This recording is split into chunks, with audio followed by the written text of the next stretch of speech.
Oi, galera, boa tarde. Agora que a gente já estudou todas as funções inorgânicas separadamente, ácidos, bases, sais e óxidos, a gente vai se preocupar em perceber como elas se comportam quando misturadas umas com as outras, né? A gente vai agora se preocupar em estudar e saber equacionar as reações inorgânicas. É bem importante essa matéria, por mais que não caia muita, uma questão específica de função inorgânica, né? Monte a função inorgânica, qual é o produto formado a partir da mistura de tal coisa com outra. Questões assim não são tão comuns, cai, claro, né, mas não são tão comuns, mas a gente vai precisar fazer o equacionamento de algumas outras reações para questões de termoquímica, estequiometria, pH, soluções, né? Então, basicamente é uma matéria-chave para a gente conseguir entender e ter sucesso em matérias lá na frente.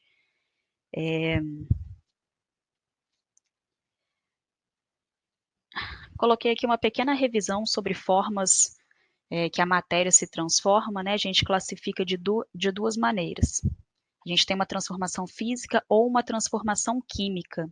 Na transformação física, a essência, a natureza daquela substância se mantém. Coloquei aqui o exemplo do gelo seco, né? A gente já estudou que o gelo seco sublima, ou seja, ele sai do estado sólido e passa diretamente para o estado gasoso, mas ele não deixa de ser CO2.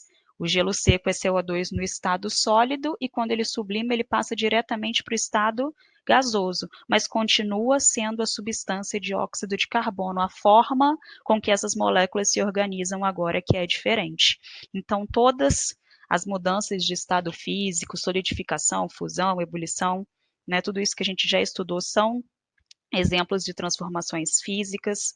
Os processos de separação de mistura, decantação, destilação fracionada, todos eles também são exemplos de transformação física, né? Por exemplo, na destilação fracionada do petróleo, quando a gente consegue extrair ali dele GNV, gasolina, diesel, querosene, esses subprodutos, eles já existiam, eles já estavam ali misturados. A única coisa que a gente faz depois de passar pelo processo de destilação fracionada é conseguir separar um do outro. A gente não está criando gasolina, a gente só está pegando alguma coisa que já estava lá, né, fazendo essa separação.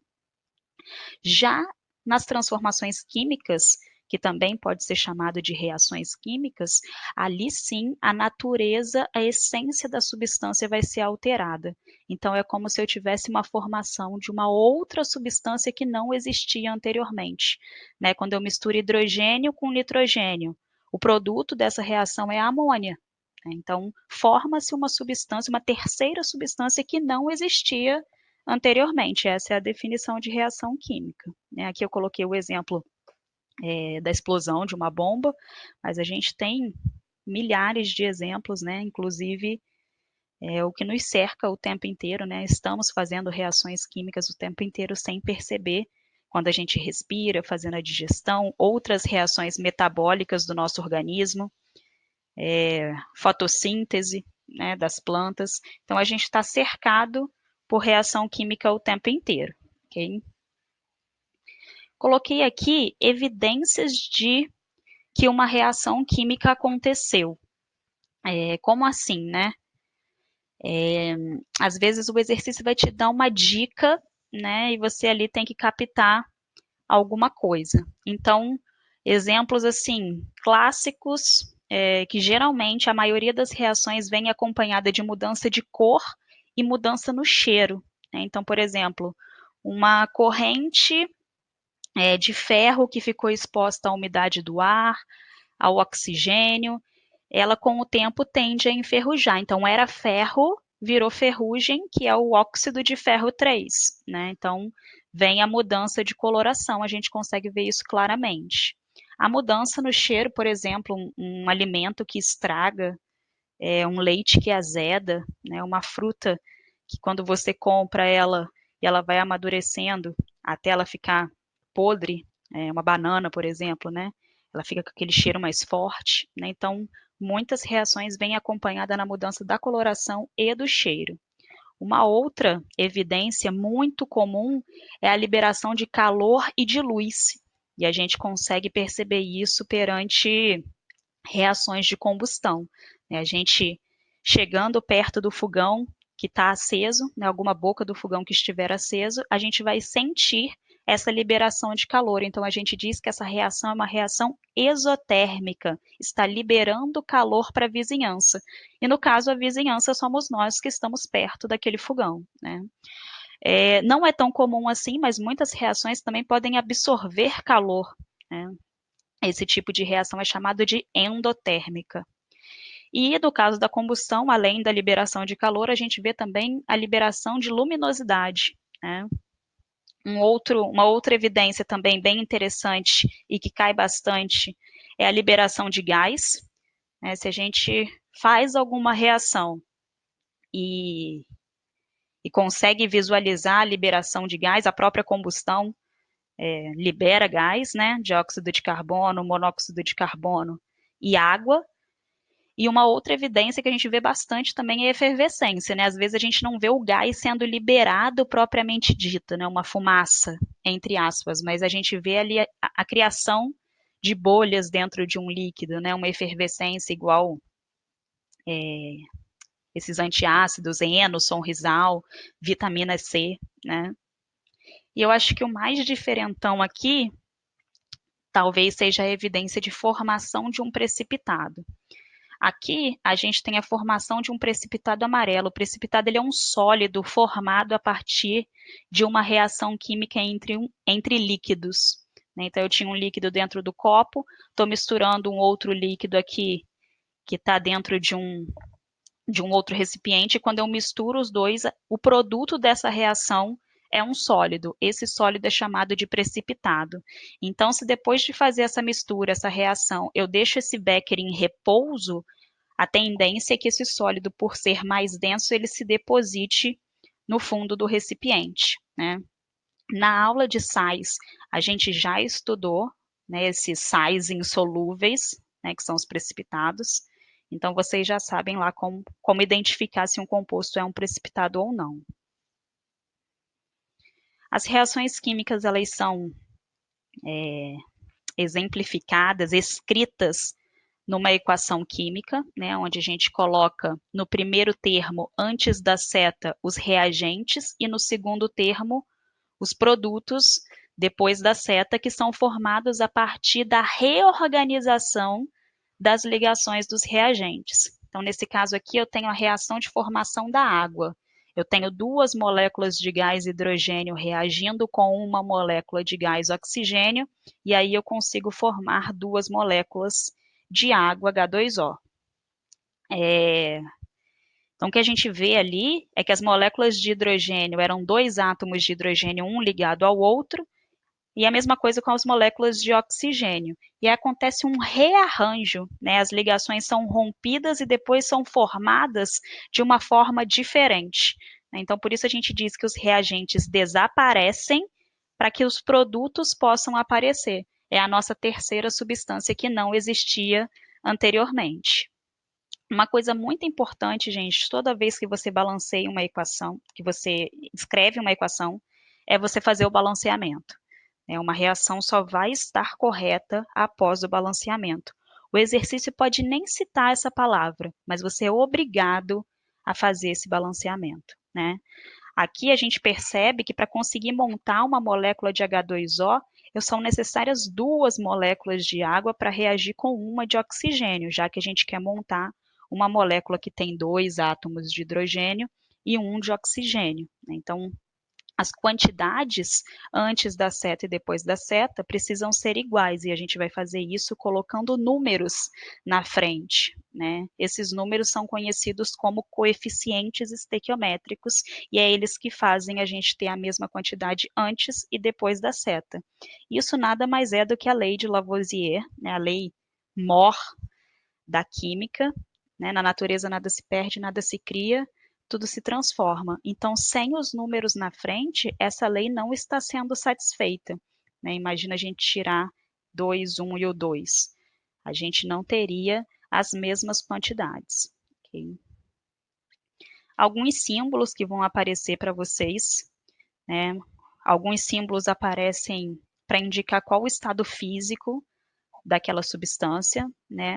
Então, se for um gás, um Gzinho, se for vapor, um V, líquido, sólido, cristal, aquoso, que a gente usa um aquê, né? Então, entre parênteses, essa letrinha minúscula, ela vem indicando qual estado físico aquela substância se encontra. Para indicar que a substância formada é um gás, a gente coloca uma setinha para cima, né? Como a gente sabe que a tendência do gás é subir, essa setinha meio tombadinha para o lado e para cima consegue representar bem isso. A formação do precipitado, que é um sólido, como a gente acabou de falar, e sólidos geralmente são mais pesados, são mais densos, então eles se depositam no fundo do recipiente, por isso uma setinha para baixo. Se para essa reação acontecer a gente precisar aquecer, a gente vai usar um delta. Eita. A gente vai usar um delta. Se para a reação acontecer a gente precisar de luz, a gente vai usar um lambda. E se essa reação que está acontecendo for reversível, né, reações de ida e volta, a gente usa essa seta dupla.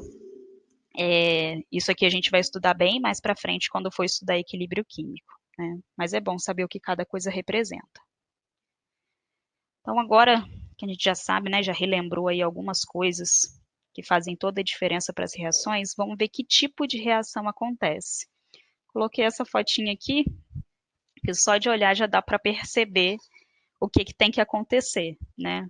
Uma reação de síntese, a gente tem duas substâncias que vão se juntar formando apenas uma, e a decomposição é exatamente o contrário. Eu tenho um reagente que se parte, né, se rompe em outros dois. Então, se a gente for olhar síntese e decomposição, elas são basicamente uma contrária da outra.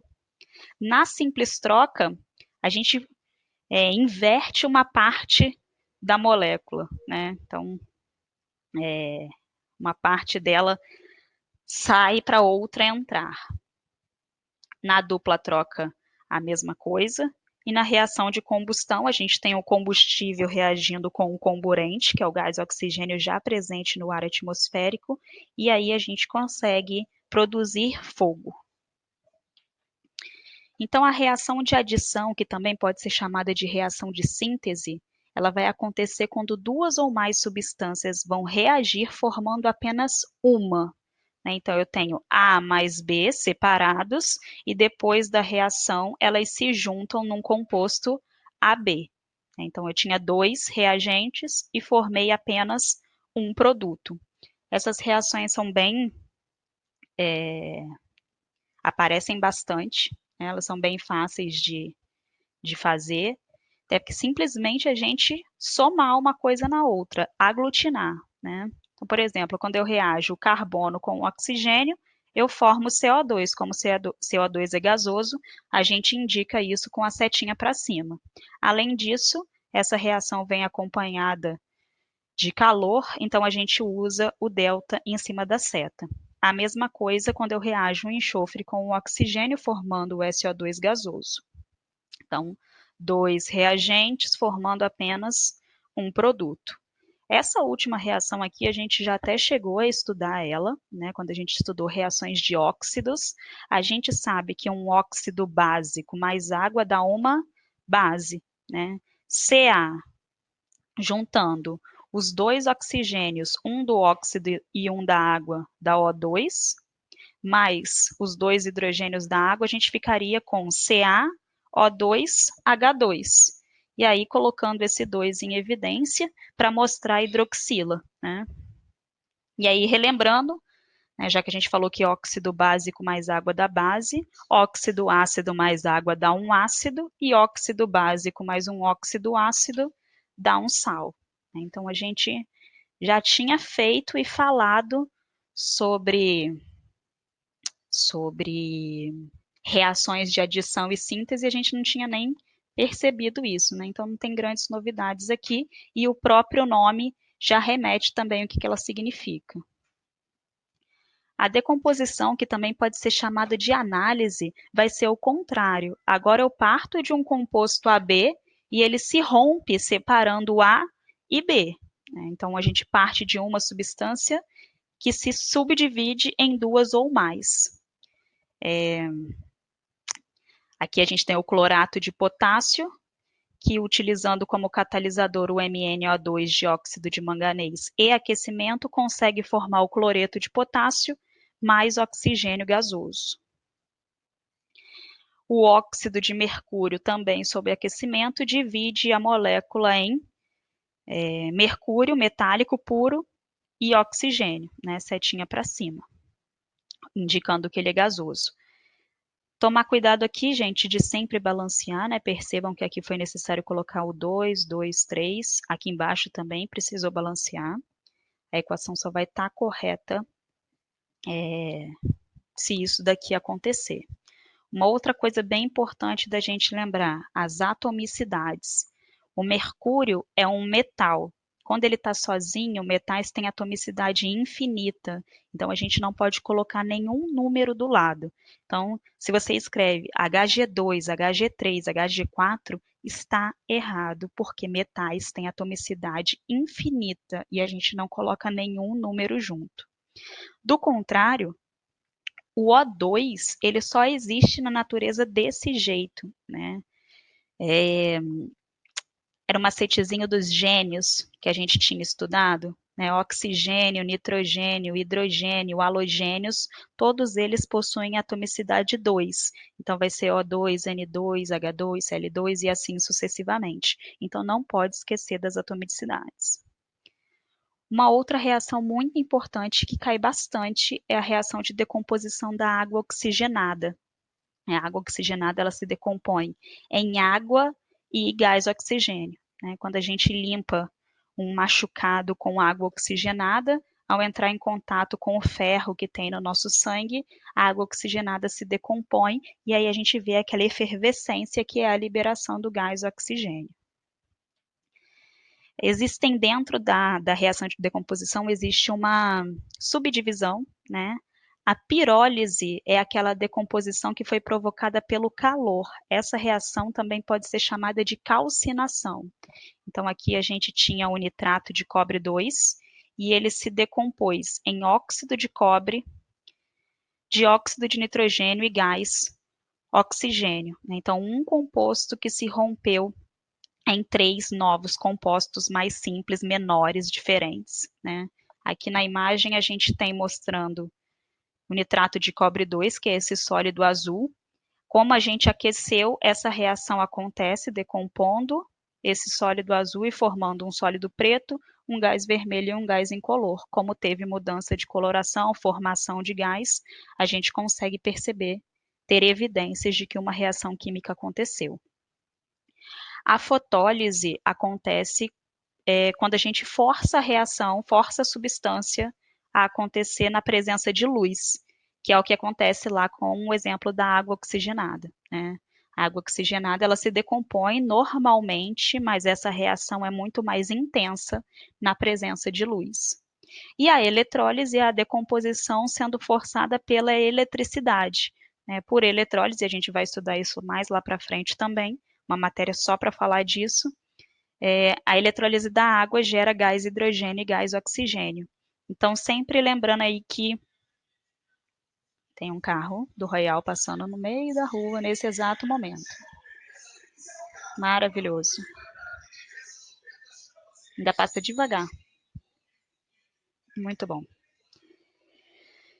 Lembrar sempre que lise significa quebra, né? Então, a gente vai estar forçando, ajudando a reação de decomposição a acontecer, né? O composto a se romper, ou por adição de calor, ou por adição de luz, ou de eletricidade.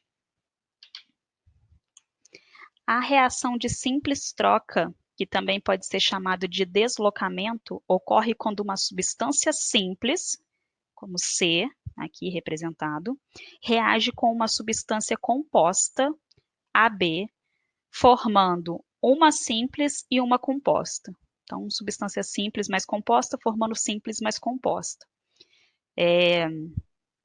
Só relembrando, né, substância simples é aquela formada pelo mesmo elemento químico repetidas vezes, e substância composta é aquela formada por dois ou mais elementos químicos distintos.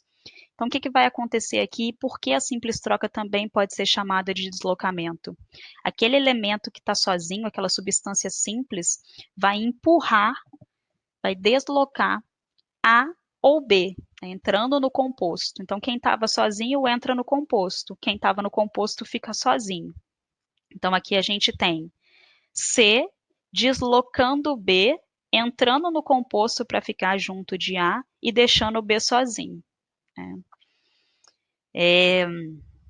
Por exemplo, o cobre empurra a prata fica sozinha.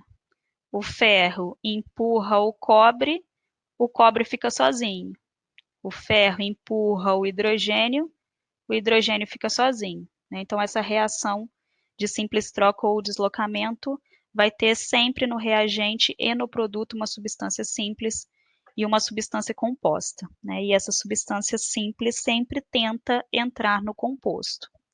Então, aqui, nesse primeiro exemplo, o cobre empurrou a prata, que ficou sozinha, e o cobre agora está junto com o NO3.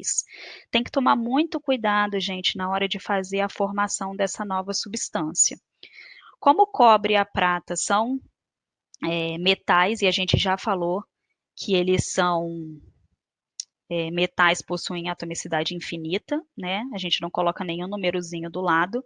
Porém, para fazer esse sal, né, o nitrato de prata virar nitrato de cobre, a gente vai ter que mudar esses índices. A prata tem NOx fixo mais 1. O NO3, né, um pacotinho de nitrogênio, tem NOx menos 1. Então, quando eu junto mais 1 com menos 1, se cancela, fica GNO3. Porém, o cobre tem NOx mais 2. Quando ele se junta com o NO3-1 e a gente faz a regra da cruz, fica CuNO3, 2. Então, esse 2 aparece por causa do NOx do cobre. E aí, depois a gente faz o balanceamento. Aqui, o ferro empurra o cobre, tanto o ferro quanto o cobre são metais, metais com atomicidade infinita, então a gente não coloca nenhum númerozinho do lado. Porém, quando o ferro entrar no composto, como tanto o ferro quanto o cobre tem NOx mais 2, vai continuar do mesmo jeito, né? Não surge nenhum índice, fica CuSO4 e FeSO4. Não tem que se preocupar aqui com a regra da cruz. O ferro desloca o hidrogênio, né? O hidrogênio vai ficar sozinho. E aí, como o hidrogênio, né, cai no macetezinho dos gênios, ele tem atomicidade 2, não pode esquecer de colocar isso. E aí, de novo, o HCl é formado desse jeito, sem nenhum índice acompanhando hidrogênio e cloro, porque o NOx do hidrogênio é mais 1, o NOx do cloro é menos 1. Então, mais 1 com menos 1, não precisa fazer nada, só juntar os dois. Porém, o ferro tem NOx mais 2. Quando ele se juntar com o cloro, que tem NOx menos 1, e a gente fizer a regra da cruz, né, Fe2+ com Cl-, o 2 do ferro desce para o cloro, e aí a gente forma o sal FeSL2. Okay? Essa imagem aqui costuma aparecer bastante, né? Reações de simples troca aparecem muito quando a gente for estudar pilha lá para frente, né? Então, estão vendo que essa matéria ela se relaciona muito com coisas que estão por vir, né? Aqui a gente tem esse filetezinho, né? Esse enroladinho aqui, que é cobre, essa cor acobreada, né, mais avermelhada, misturado com o nitrato de prata, aqui uma solução de nitrato de prata. Com o tempo, o que a gente verifica acontecer? A gente verifica a formação da prata, então a gente vê que aqui o sólido já muda de cor, e aí o cobre vai para a solução, vai se juntar com seu NO3,2, e a prata agora aparece sozinha em sua forma sólida metálica.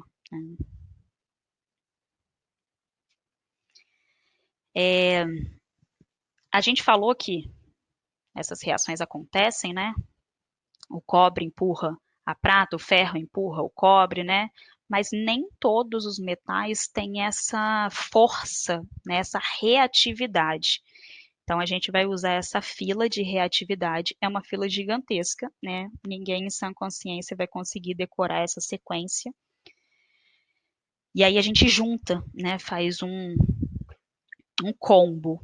Então, metais alcalinos e metais alcalinos terrosos são mais reativos que outros metais, que são mais reativos que o hidrogênio, que são mais reativos que os metais nobres. Então, é como se o potássio, que é o primeiro da fila, ele é o mais reativo. Então, ele é capaz de empurrar todos esses elementos. O sódio, se ele estiver sozinho numa reação de simples troca, ele tem a capacidade de empurrar todo mundo que está na frente dele. Mas o sódio tem capacidade e força para empurrar o potássio? Não. O lítio, ele conseguiria empurrar todo mundo que está na frente dele, mas o lítio não tem poder para empurrar, deslocar nem o sódio, nem o potássio, e assim sucessivamente. Então, quanto mais para cá, mais reativo é. Quanto mais para cá, mais nobre é. Tanto é que os metais nobres que a gente tem aqui, cobre, mercúrio, prata, platina, ouro, né, são materiais bem mais nobres, né, bem mais caros e muito pouco reativos. Por isso que quando a gente compra alguma coisa feita de prata, platina, ouro, isso tem uma durabilidade, né, pelo resto da vida. Né, uma joia, uma aliança de ouro vai durar para sempre, né? Porque você tem ele muito pouco reativo. Então, ele entrar em contato com a água não vai acontecer nada, entrar em contato com o ar atmosférico ou com outra substância não vai acontecer nada, porque essas substâncias não têm a capacidade, ele é pouco reativo. O ouro, por exemplo, que é o último aqui da fila, ele não consegue deslocar ninguém. Né? Até quem tem essa, não sei se já viram isso em algum filme, algum programa, quem compra ouro geralmente anda com um vidrinho de HCl, né, no bolso. E aí, para não ser passado para trás, quando ele vai fazer essa compra, ele fala: tá, você está me garantindo que esse material aqui é ouro. Aí ele vai, pinga umas gotas de ácido clorídrico. Se não acontecer nada, é porque é ouro de verdade. Né? Porque se for algum outro material e a pessoa estiver passando ele para trás, vai ter ali alguma evidência de reação acontecendo, muito provavelmente liberação de hidrogênio, né, de gás. Então, é um jeito, né, de saber se você não está sendo passado para trás ou não. Não sei se alguém já viu isso também em algum documentário. O grande problema de locais com radiação, né, tipo Chernobyl ou alguma outra cidade que tenha sofrido um acidente radiológico, é que a atmosfera ela fica com bastante estrôncio.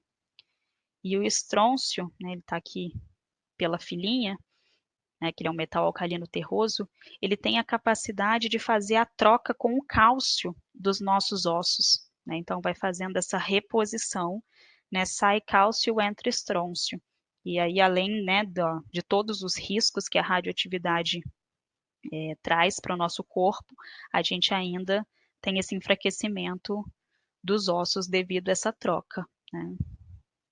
Aqui não tem ele na fila, mas ele tem essa capacidade de empurrar, entre aspas, o cálcio dos nossos ossos e tomar o lugar dele. Né? Então, ao invés de pegarem essa fila de reatividade gigantesca, né, tentem agrupar. Né? Geralmente, os exercícios eles vêm de grupos diferentes. Né? Então, você vai ter o lítio tentando deslocar o ferro. Consegue? Consegue, porque o lítio é um metal alcalino e o ferro estaria aqui dentro de outros metais.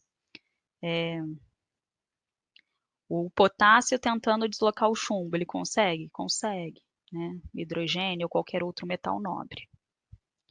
Também existe, tá erradinho ali, né? Vou até arrumar de uma vez, tá, gente? Não briguem comigo.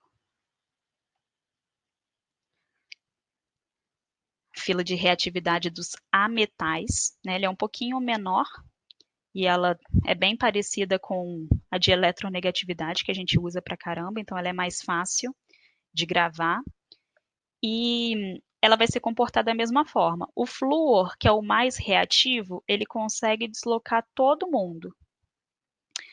O oxigênio desloca todo mundo para frente, mas o oxigênio não tem força para conseguir deslocar o flúor. O cloro desloca bromo, iodo, enxofre e carbono, mas o cloro não tem capacidade de empurrar, deslocar o oxigênio nem o flúor. Não sei se vocês já viram essa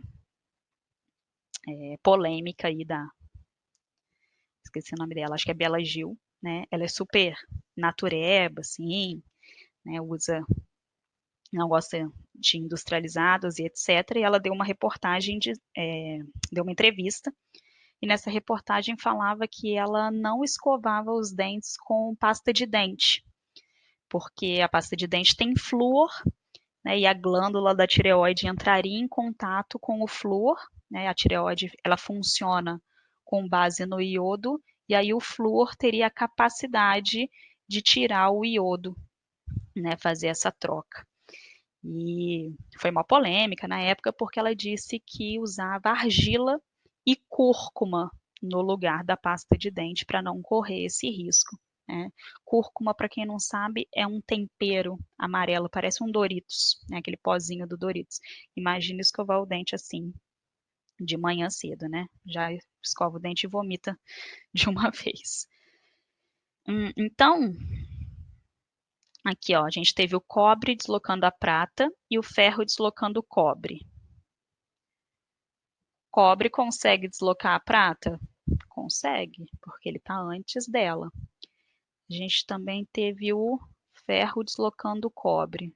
Ferro na frente do cobre, então isso é possível. Mas se eu quisesse tentar que o cobre deslocasse o ferro, eu não ia conseguir.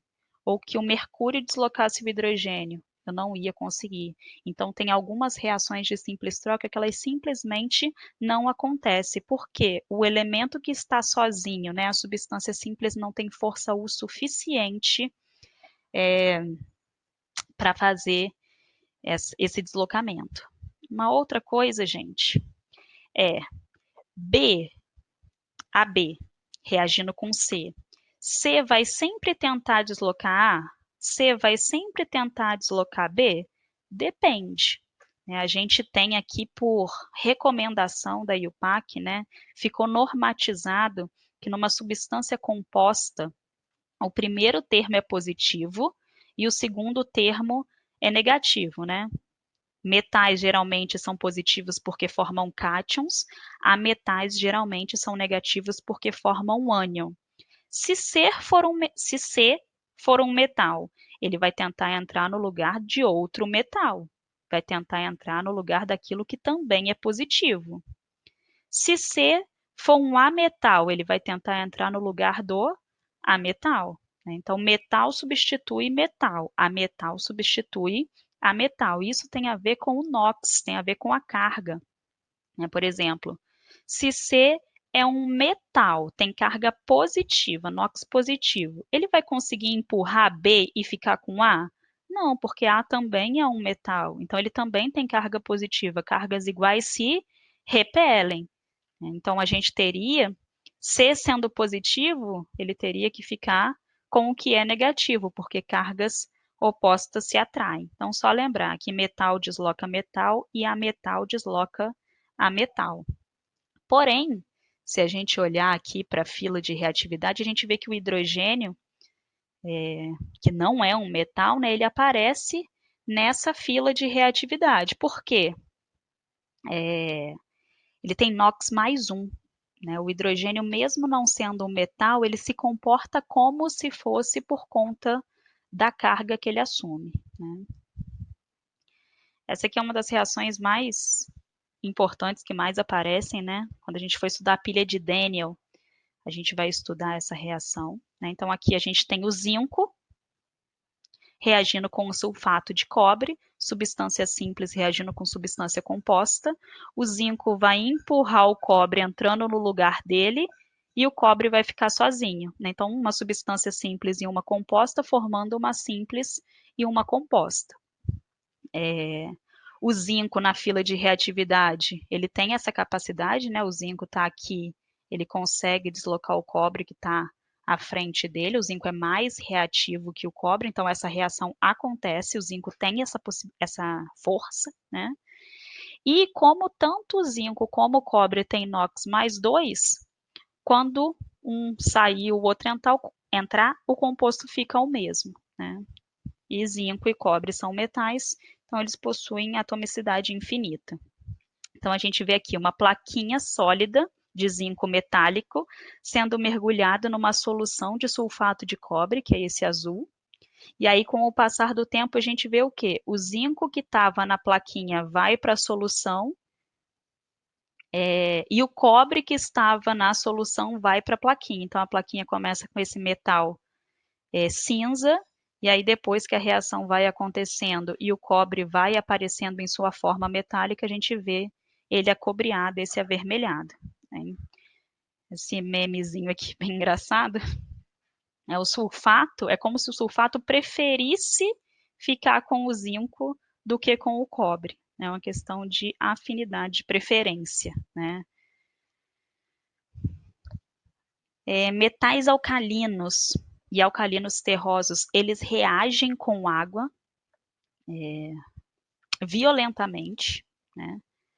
Outros metais também, mas não de forma violenta assim, né?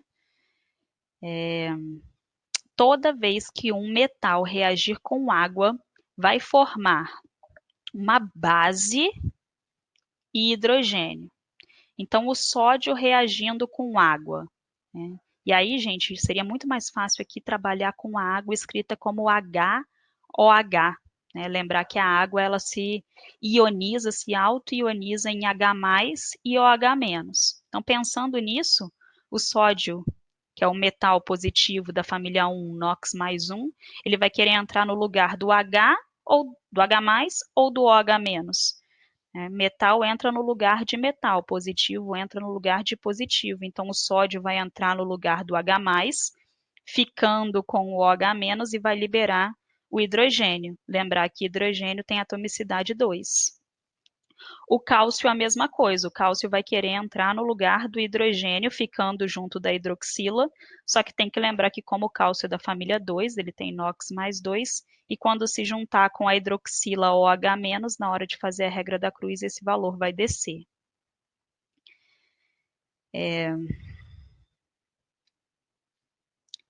Forma-se então uma base e gás hidrogênio que é altamente inflamável. Isso acontece com metais alcalinos e alcalinos terrosos. Outros metais, né, metais de transição, também conseguem reagir com água, mas ao invés de formar uma base, vai formar um óxido, mas também vai ter a liberação de hidrogênio. Uma das reações que mais famosas, né, todo mundo que for fazer química ou for passar por um laboratório com certeza vai ver essa experiência.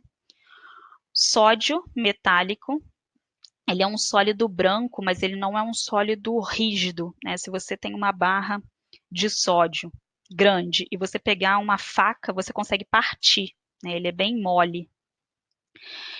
O problema é que o sódio e os outros elementos da família 1, eles são muito reativos, então só de entrar em contato com o ar atmosférico, eles já explodem. No laboratório, a gente costuma guardar tanto sódio, lítio, potássio, rubídio, frâncio, césio, né, os metais da família 1, guardar submerso em querosene ou em algum óleo, né, porque aí o querosene, o óleo, vai impedir que eles entrem em contato com o ar atmosférico e exploda. É bem perigoso até. Então, numa experiência, a gente coloca eles para reagir com água e coloca algumas gotas de fenolftaleína, por quê? A gente falou que o sódio, quando reage com água, forma hidróxido de sódio.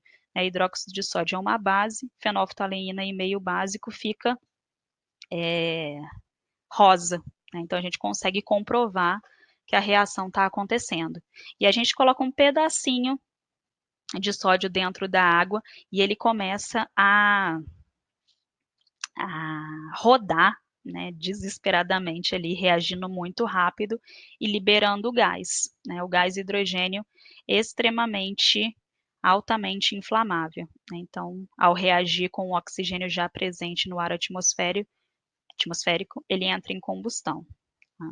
Tem um vídeo muito interessante, vários vídeos desse no YouTube, onde eles fazem experimentos jogando todos os elementos da família 1 em água, né? Aí joga lítio, sódio, potássio e cada vez mais a explosão, né, a reação violenta acontece muito mais forte, né? Tem um vídeo que o cara vai jogando dentro de uma banheira. Pedacinho de lítio dá uma pequena explosão, pedacinho de sódio a explosão já é um pouco maior. Potássio maior ainda. Quando ele chega no frâncio, que é o último elemento da família, e ele joga dentro da banheira, essas banheiras de porcelana, ela espatifa em 1000 pedacinhos, né? Porque a explosão, a reação é super violenta. A reação de dupla troca, aqui já vai acontecer de um jeito diferente que a gente viu anteriormente, né? A reação de simples troca era substância simples com composta formando simples e composta. Na dupla troca, todos os reagentes e os produtos são substâncias compostas. Então, substância composta reagindo com composta, formando duas compostas. Então, não tem como confundir com a simples troca. Na dupla troca, a gente vai ter uma troca, né? Como o próprio nome já diz. Eles vão se reorganizar. A vai juntar com D e C vai juntar com B. Eles vão trocar de parzinho, né? Tem que tomar cuidado, gente, porque isso acontece, de novo, por carga, por NOx. O primeiro é positivo e o segundo é negativo. Então, A é positivo, B é negativo, C é positivo, D é negativo, né? Então, eles vão trocar de lugar. A, que é positivo, se junta com C, que é negativo. A, que é positivo, se junta com D, que é negativo. C, que é positivo, se junta com B, que é negativo. Okay? Aqui nessas reações, então, NaCl reagindo com AgNO3. O sódio é mais um, a prata também. Então, elas trocam de lugar, né? Vai formar o AgCl e o NaNO3. O AgCl é um precipitado, por isso setinha para baixo. Então, eles trocaram de lugar, né?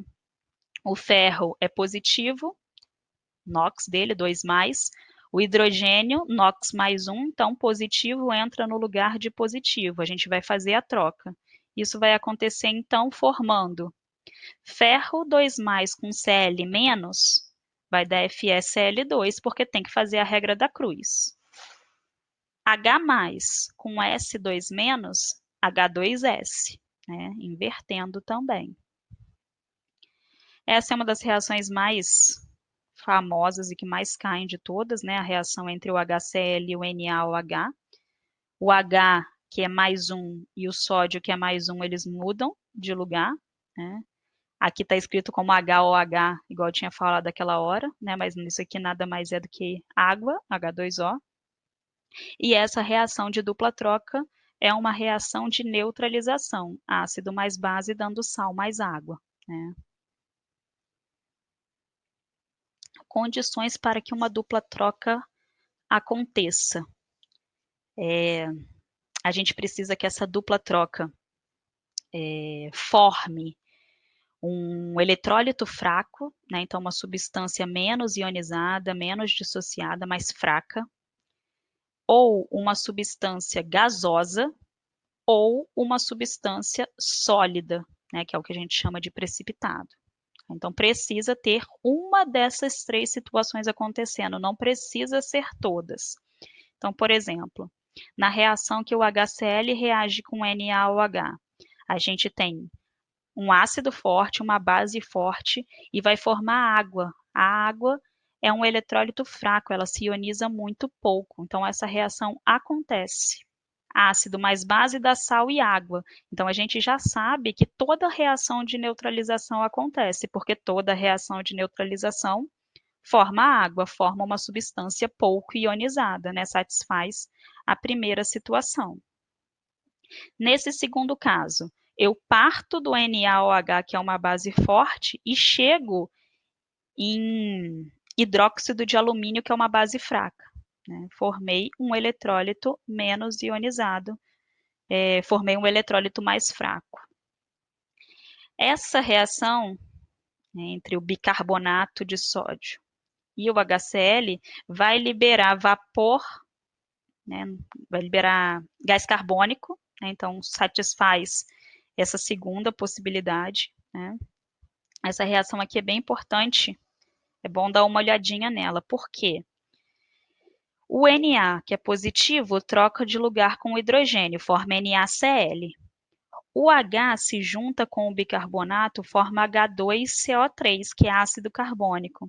O ácido carbônico é um ácido fraco e instável, a gente já estudou isso. Ele libera CO2 e água, né? Então, pela instabilidade dele, ao invés da gente dizer que formou NaCl mais H2CO3, a gente já forma ele decomposto, né? Então, diz que formou NaCl, CO2 e água. E se formou CO2, formou um gás, então essa reação de dupla troca acontece.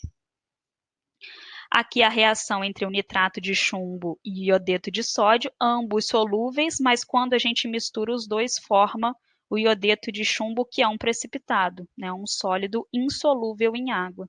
Então, satisfaz a terceira. Ok, gente, fechamos aqui. Daqui a pouquinho mais uma continuação de alguns casos especiais de reações inorgânicas. Beijinho, até a próxima.